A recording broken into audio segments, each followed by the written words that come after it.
عباده الذين اصطفى وعلى آله وأصحابه المجتبى أما بعد فأعوذ بالله من الشيطان الرجيم بسم الله الرحمن الرحيم من كان يريد حرث الآخرة نجد له في حرثه ومن كان يريد حرث الدنيا نؤته منها وما له في الآخرة من نصيب صدق الله مولانا العظيم وبلغنا رسوله النبي الكريم ونحن على ذلك من الشاهدين والشاكرين والحمد لله رب العالمين۔ دوستو بزرگو، اللہ تبارک و تعالی نے انبیاء علیہم الصلاۃ والسلام کو مبعوث فرمایا اور آپ کو یہ پیغام دے کے بھیجا کہ لوگوں کو آخرت کی محنت کرنے کی تلقین کریں تاکہ لوگ اس دنیا میں جی لگا کر نہ بیٹھ جائیں۔ دنیا رہنے کے لیے اللہ پاک نے نہیں بنائی، یہ مسافر خانہ ہے، ہمیں کچھ دن کام کرنے کے لیے یہاں بھیجا ہے اور وہ ڈیوٹیاں ہماری لگا دی۔ ہر نبی نے ڈیوٹی بتائی آ کے کہ یہ کام پورے کر لو، اور کام پورے کرنے کے بعد انعامات اللہ تبارک و تعالی آخرت میں دیں گے۔ دنیا کو کوئی کام کرتے ہو تو اس کے انعامات کی فکر ہوتی ہے، ایسے مختصر وقت میں مختصر باتیں۔ جب دنیا کے کاموں میں انسان کو انعامات کی اور اپنے کامیابی کی فکر ہے تو مسلمان کے لیے آخرت کی کامیابی اور آخرت کا فکر سب سے اعلیٰ فکر ہے۔ رسول اللہ صلی اللہ علیہ وسلم نے بھی سابقہ انبیاء کی طرح لوگوں کو آخرت کا فکر بتایا۔ حدیث پاک میں آتا ہے کہ ہر نبی نے 3 کام کیے ہیں۔ سب سے پہلے اللہ کی توحید بیان فرمائی، اس کے بعد اپنی نبوت لوگوں کو بتائی، اور تیسرے نمبر پر لوگوں کو آخرت کی فکر بتائی۔ یہ تمام کام جتنے ہم لوگوں نے کرنے ہیں وہ آخرت کے لیے کرنے ہیں، یہاں اس کا نفع بھی ہوگا، اصل نفع آخرت میں ملے گا۔ قرآن نے بھی یہی کہا ہے، من کان یرید حرث الآخرۃ نزد لہ فی حرثہ۔ دنیا میں زمین لیتے ہو، کاشت کرتے ہو اور پھل اترنے تک انتظار کرتے ہو۔ یہ بھی ہم کاشت کر رہے ہیں، جتنے بھی اعمال ہیں یہ ہماری کاشت ہے، اور اس کاشت کا پھل کہاں ملے گا؟ آخرت میں ملے گا۔ دنیا میں اس پھل کا ملنا ممکن نہیں ہے۔ ہاں، دیکھ کے خوش ہوں گے ہم کہ اعمال کر رہے ہیں، لیکن پھل کب ملے گا؟ آخرت میں ملے گا۔ کسان کو جب فصل مل جاتی ہے تو وہ خوش ہو جاتا ہے کہ میری فصل جو ہے وہ پک گئی، اب میں نے اس کو کاٹوں گا، اس کو بیچوں گا، اس سے فائدہ اٹھاؤں گا، مکان بناؤں گا، شادیاں کروں گا۔ اور جو خبیث قسم کے لوگ وہ کہتے ہیں مقدمے کروں گا، لوگوں کو ماروں گا، قتل کروں گا، اور اپنے ارد گرد میں ایک طوفان برپا کر دوں گا۔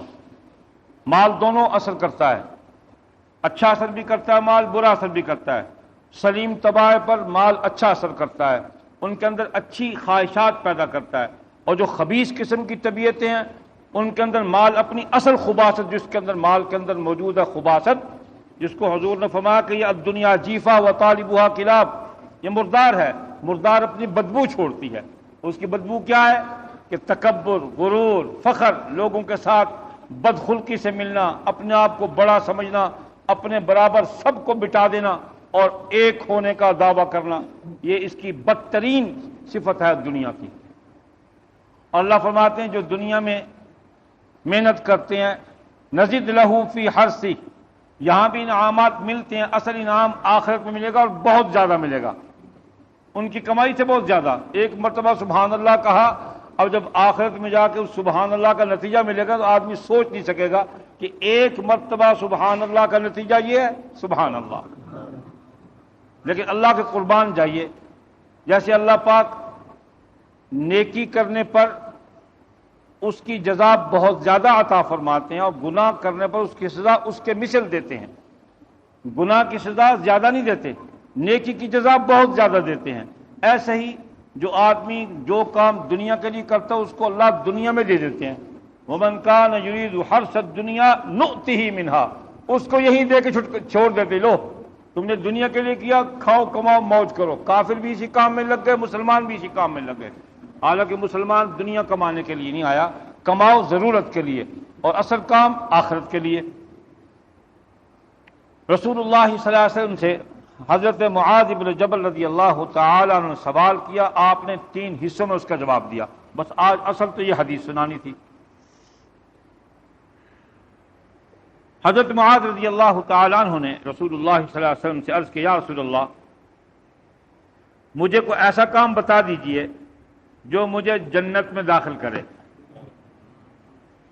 اور دوزخ کی آگ سے دور کرے۔ پہلے ایک حدیث سنائی تھی حضرت ابو ایوب انصاری رضی اللہ تعالیٰ کی روایت سے کہ ایک بدوی نے آپ کی ناکہ کو پکڑ کر آپ سے یہی سوال کیا تھا، یا رسول اللہ عبداللہ ایسا راستہ بتاؤ جو جنت کے پاس لے جائے، جنت سے دور کر دے۔ آگے پکڑ لی ناکہ، کھڑا ہو گیا۔ حضور صلی اللہ علیہ وسلم مسکرائے، صحابہ کو دیکھا، دیکھو کیسے سوال کر رہا ہے اور دیکھو اس کو کیسی نیکی کی بات سوجی ہے۔ خوش ہوئے، ناراض نہیں ہوئے اس کی بات سے، پتہ یہ بے تکلف لوگ ہیں، ان کو ادب آداب کا پتہ نہیں ہے۔ یا محمد یوں کہا، یا رسول اللہ بھی نہیں کہا، یا محمد۔ آپ خوش ہوئے اور فرمایا اب دوبارہ پھر سوال کر۔ پھر دوبارہ سوال کرا، اس میں کچھ اضافہ ہے، اس میں 4 باتیں تھیں، اس میں زیادہ ہیں۔ تو آپ علیہ الصلوۃ والسلام فرمایا کہ معاذ تو نے بہت بڑے امر کے بارے میں تو نے مجھ سے سوال کیا ہے، بہت بڑے امر کے بارے میں۔ جنت دوزخ کا راستہ بتانا کوئی چھوٹا کام تھوڑی ہے، بہت بڑا کام ہے۔ تو آپ علیہ الصلوۃ والسلام نے فرمایا لیکن یہ اس شخص پر آسان بھی ہے جس پر اللہ تعالیٰ اسے آسان کر دے، اور وہ عمل یہ ہے، اب وہ عمل بتا رہے ہیں جو جنت میں لے جائے گا۔ آپ نے فرمایا اور وہ عمل یہ ہے کہ تو اللہ کی عبادت کرے اور خدا کے ساتھ کسی کو شریک نہ کرے۔ وَاعْبُدُوا اللَّهَ وَلَا تُشْرِكُوا بِهِ شَيْئًا۔ دیکھو 1,24,000 پیغمبروں کا ایک ہی نعرہ رہا، اس میں کبھی بھی تنسیخ نہیں ہوئی، کبھی نہیں اس کے بدل میں اللہ نے کچھ اور نبی سے کہلوایا، وَاعْبُدُوا اللَّهَ وَلَا تُشْرِكُوا بِهِ شَيْئًا۔ ہر نبی کا ایک ہی نعرہ رہا کہ اللہ کی عبادت کرو اور اس کے ساتھ کسی کو شریک نہ کرو۔ کسی نبی نے اس میں تبدیلی نہیں کی کہ اللہ کی بھی عبادت کر لو، بندوں کو بھی کر لو۔ بعض احکامات ایسے ہیں کہ ان میں ہر نبی کے دور میں حکم چلتا رہا، منسوخ نہیں ہوئے، اس میں یہ سب سے پہلے توحید ہے، اللہ کی عبادت کر اور اس کے ساتھ کسی کو شریک نہ کر۔ پھر فرمایا نماز قائم کر۔ یہ بھی ایسا حکم ہے کہ ہر نبی کے دور میں اس کا حکم ہوا ہے، منسوخ نہیں ہوا، ہر نبی نے نماز کا حکم کیا ہے۔ یعنی جنت میں جانے کی دوسری سیڑھی، پہلی سیڑھی کیا ہے؟ اللہ کی وحدانیت کا اقرار، نبی علیہ الصلوۃ والسلام کی ختم نبوت کا اقرار، اور اس کے عملی طور پر وہ اعتقاد یا عمل۔ نماز سب سے پہلے نماز، پچھلی امتوں پر 2 نمازیں تھیں، ہم پر 5 ہیں جی۔ بنی اسرائیل پر 2 نمازیں فرض تھیں، ہم پر 5 ہو گئیں۔ ان پر زکوٰۃ بھی مشکل تھی، نماز آسان تھی، ہم پر زکوٰۃ مشکل، زکوٰۃ آسان اور نماز مشکل ہو گئی، الٹ ہو گیا کام۔ ان کی زکوٰۃ تھی چوتھا حصہ کہ 400 ہے تو 100 دے دو، اور ہماری زکوٰۃ یہ کہ 100 ہو تو 2.5 روپے دے دو۔ ان کی 2 نمازیں، ہماری 5 نمازیں۔ زکوٰۃ میں آسانی ہو گئی، نماز میں تھوڑی سی مشکل ہو گئی۔ تکمیل جو کرنی تھی دین کی، کچھ آسانیاں کچھ مشقتیں، تو یہ سب حرص الآخرہ ہے، آخرت کی کمائی۔ نماز قائم کرو، یہ سب سے پہلی بنیاد ہے جنت میں جانے کی، کنجی ہے، اسی سے کھلے گا سب کام۔ زکوٰۃ ادا کرو، پہلے جسمانی عبادت، اب مالی عبادت۔ جسم سے بھی انسان کو محبت ہے، مال سے بھی محبت ہے، جسم بھی قربان کرو، مال بھی قربان کرو۔ اور دیکھو 5 وقت جسم قربان کرنے کو اللہ مانگتا ہے، 5 ٹائم میرے پاس آ جاؤ اور 100 میں سے 2.5 روپے دے دو۔ اللہ کے بندے 50 200 کی چائے پی جاتے ہیں، اور بڑے خناس جو لوگ ہیں، جو جن کے پاس حرام کا پیسہ ہے، وہ 500 روپے کا کپ چائے پینے کے لیے 5 اسٹار ہوٹلوں میں جاتے ہیں، 3000 کا تیل جلاتے ہیں اور پجارے وہ بیٹھتے، آؤ ذرا ایسے تفریح کریں، لاہور جا کے ذرا وہ 5 اسٹار میں چائے پی کے آئیں۔ الو کی دم فاختہ، یہ 300 میل کا سفر کر کے جاتے ہیں چائے کا کپ پینے کے لیے۔ ہوتا وہاں کیا ہے؟ وہاں چھوکریاں ہوتی ہیں اور فرسٹ کلاس ماحول دنیا کے اعتبار سے ہوتا ہے، ایئر کنڈیشن لگے ہوتے ہیں، الگ کمرے بنے ہوتے ہیں، مدھم روشنیاں ہوتی ہیں، اور وہ گھوڑے کا پیشاب بھی مل جاتا ہے، کتے کا گوشت بھی مل جاتا ہے، خنزیر کا گوشت بھی مل جاتا ہے۔ وہ کھانے کے لیے یہ 2000 کا پیٹرول جلا کے اور وہ 500 روپے کا چائے کا کپ پینے جاتے. اللہ اکبر. مال بھی قربان کرو، جان بھی قربان کرو. جنت سوکھی بھی ہے اور اوکھی بھی، مشکل بھی ہے آسان بھی. جیسے حضور نے فرمایا کہ جس کے لیے اللہ آسان کر دے وہ آسان ہے، جس کے لیے مشکل کر دے وہ آسان نہیں ہو سکتی. اور پھر فرمایا رمضان کے روزے رکھو اور اللہ کے گھر کا حج کرو. 4 چیزیں یہاں بیان فرمائی اور آگے مزید ارشاد فرمایا.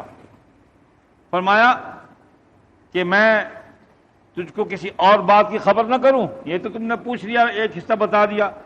فرمایا علی ابواب الخیر، ثم قال الا ادلکم علی ابواب الخیر. فرمایا تجھے خیر و برکت کے دروازوں میں سے تمہاری طرف دروازے جو کھلتے ہیں ان کی نشاندہی نہ کروں؟ فرمایا دیکھو روزہ رکھو، روزہ ڈھال ہے. روزہ گناہ اور بندے کے درمیان ڈھال بن جاتا ہے. ابواب الخیر یہ خیر کا دروازہ ہے. اور صدقہ دو، صدقہ گناہوں کو ایسے مٹا دیتے جیسے پانی آگ کو ٹھنڈا کرتا ہے. صدقہ بھی دیا کرو، یہاں بھی مال کی بھی قربانی، جان کی بھی قربانی. جس طرح پانی آگ کو بجھاتا ہے اس طرح صدقہ گناہوں کو مٹا دیتا ہے. اور فرمایا آدمی کی رات کے پچھلے حصے کی نماز، اس کی تائید میں آپ نے قرآن پاک کی آیت پڑھی تتجافى جنوبهم عن المضاجع يدعون ربهم خوفا وطمعا ومما رزقناهم ينفقون فلا ثم اخفي لهم من قرة اعين جزاء بما كانوا يعملون. فرمایا رات کی نماز پڑھا کرو، پچھلی رات اٹھو.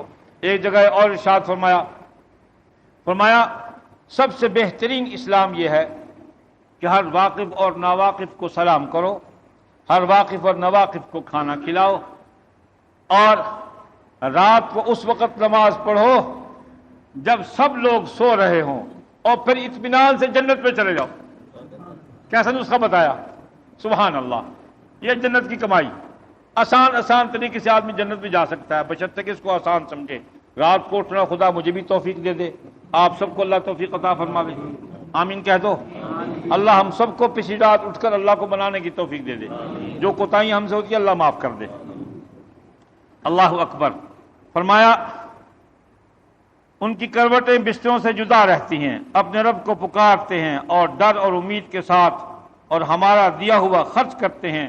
سو کسی جی کو معلوم نہیں جو آنکھوں کی ٹھنڈک ان کے واسطے چھپی رکھی ہے، بدلہ اس کا جو وہ کرتے تھے.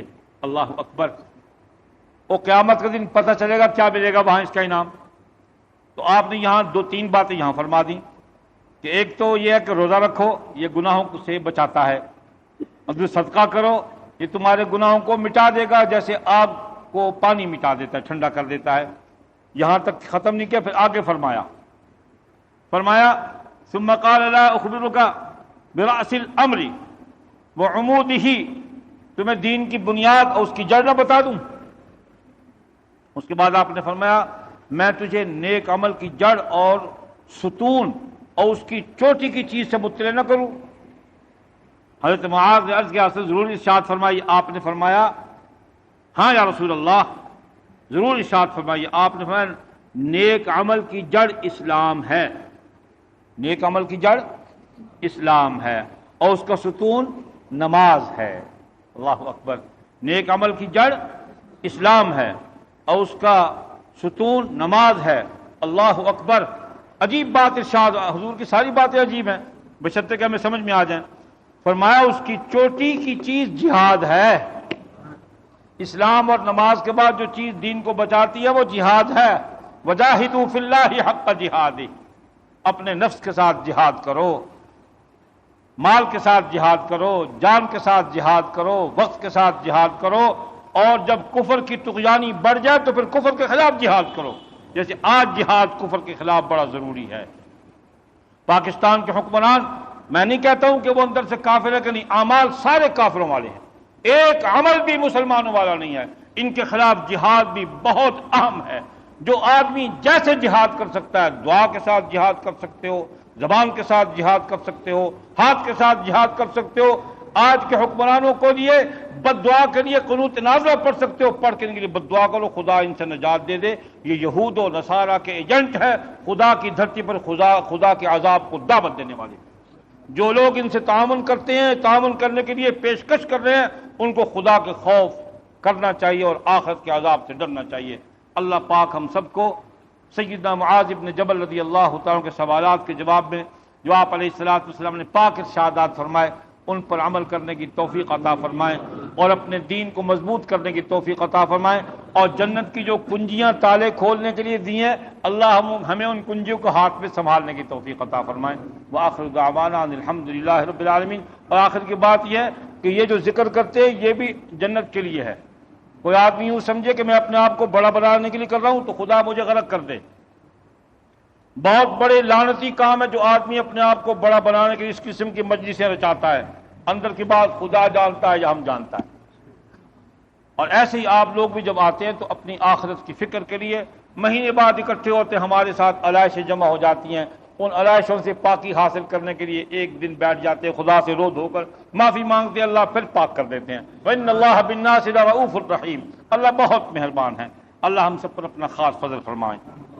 بسم اللہ الرحمن الرحیم، الحمد للہ رب العالمین والعاقبۃ للمتقین والصلاة والسلام علی اشرف الانبیاء وخاتم الانبیاء والمرسلین وعلی آلہ وازواجہ واصحابہ واتباعہ اجمعین۔ حضرت ام سلمہ رضی اللہ تعالیٰ عنہ سے پوچھا کہ صحابی نے کہ اماں جی یہ تو بتاؤ کہ جب آپ علیہ الصلوۃ والسلام آپ کے گھر میں ہوتے تھے تو کون سی دعا کثرت سے پڑھتے تھے؟ تو سیدہ ام المؤمنین حضرت ام سلمہ سلام اللہ علیہا نے ارشاد فرمایا کہ آپ کثرت کے ساتھ یہ دعا پڑھتے تھے، یا مقلب القلوب ثبت قلوبنا علی دینک، یا مقلب القلوب ثبت قلوبنا علی دینک۔ آپ بھی حضرات اس دعا کو کثرت سے پڑھا کریں، اب بھی پڑھ لیں، یا مقلب القلوب ثبت قلوبنا علی دینک، یا مقلب القلوب ثبت قلوبنا علی دینک۔ اور ایک دعا یہ بھی آتی ہے، اللہم مصرف القلوب صرف قلوبنا علی طاعتک وطاعت حبیبک۔ اللہم یا مصرف القلوب صرف قلوبنا علی طاعتک، آگے میں اضافہ کرتا ہوں وطاعت حبیبک۔